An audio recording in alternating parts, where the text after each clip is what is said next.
မြက်ဖုံးခါပါကျွန်တော်နာမည်ကတော့မင်္ဂလာပါဆိုတော့ဒီနေ့ကတော့ကျွန်တော်ဘာလုပ်မလဲဆိုတော့ကျွန်တော်ရဲ့ overboard တစ်ခုလုံးကိုပြအောင်ပါဖြစ်ပါတယ်ဒါတော့episode 2ပေါ့နော် episode 2ဝိုင်းပြီးတော့အလုံးပြန်လည်ကြိုဆိုလိုက်ပါတယ်လို့တော့ဒီနေ့ကတော့ဘာမှပြကြရမှာမရှိတော့ပါကျွန်တော်ဒီ roller coaster လေးတွေပဲစီးပြမှာပဲဖြစ်ပါတယ်ရှင်းအဲ့ဘာလုပ်ပြီးဘာလုပ်ရမှာမြန်မာနိုင်ငံချက်ပြီးချိတ်ပေးမယ်လို့ဘလို့ပြရနာဒီဗီဒီယိုပေးငါချိတ်ပေးမယ်အဲကျွန်တော်ညမတော့သိရမှာအာမနာကိုဗျာဒါတော့ဒါကျွန်တော်ရဲ့ new ပေါ့နော် new ဒါတော့ဒါအဟောင်းပေါ့နော်အဟောင်းတော့လာနေပါအောင်ခင်ဗျာကျွန်တော်ခုမှဗီဒီယိုစတင်လို့ဘာလုပ်အဲ့ဟုတ်တယ်ဗီဒီယို upload လုပ်နေဒါတော့ကျွန်တော်အဟောင်းပေါ့နော်အဟောင်းကတော့ကပုတ်ပြီးတော့မိုက်တယ်စစီပြီပေါ့နော်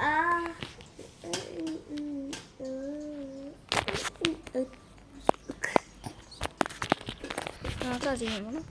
ဗီဒီယိုကတစ်ထည့်သွားဆိုတော့ကျွန်တော်ညမလိုက်ကန်ဆိုမသိလို့ပါအရှင်းလေးပြောတာပါတော့ပါစလို့အဲ့တော့အဟောင်းနော်ဘာလို့နေနေတာငါရူလာကိုစတာပြေးပါဘောဟာငါရူလာကိုစတာနေနေဒီတော့မြန်ပါဟာအမေ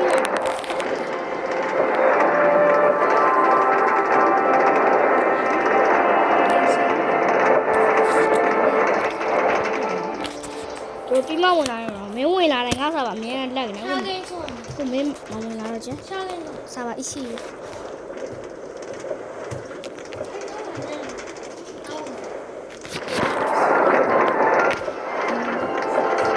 ရောက်တယ်ဒီမှာ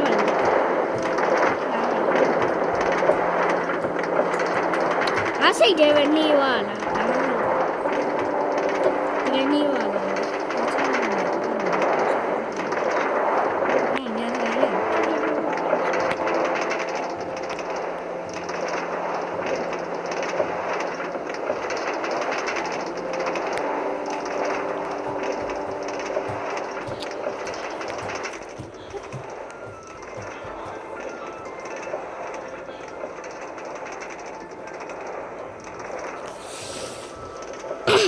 ဒီ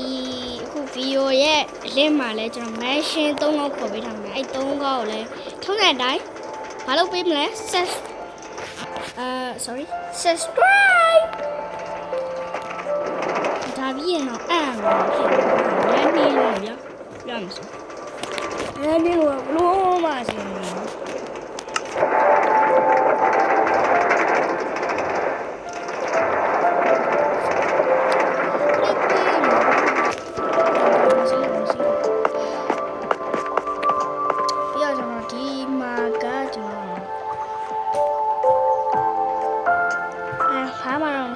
ဆာဗာတူပါကိုတူလိုက်အဲဒါကြောင့်ဆာဗာအတီလက်နေတဲ့အတွက်ကြောင့်ကျွန်တော်တွေ့လိုက်ဒီနေရာမှာပဲ episode အဲ့ပါမယ်ဆိုတော့အလုံးမကြည့်ရှုပေးရဲ့ဟဲ့အောင်မေကွာအလုံးမကြည့်ရှုပေးတဲ့ကျေးဇူးတင်ပါတယ်နောက်ဗီဒီယိုမှာပြန်တွေ့ကြမှာပေါ့ bye bye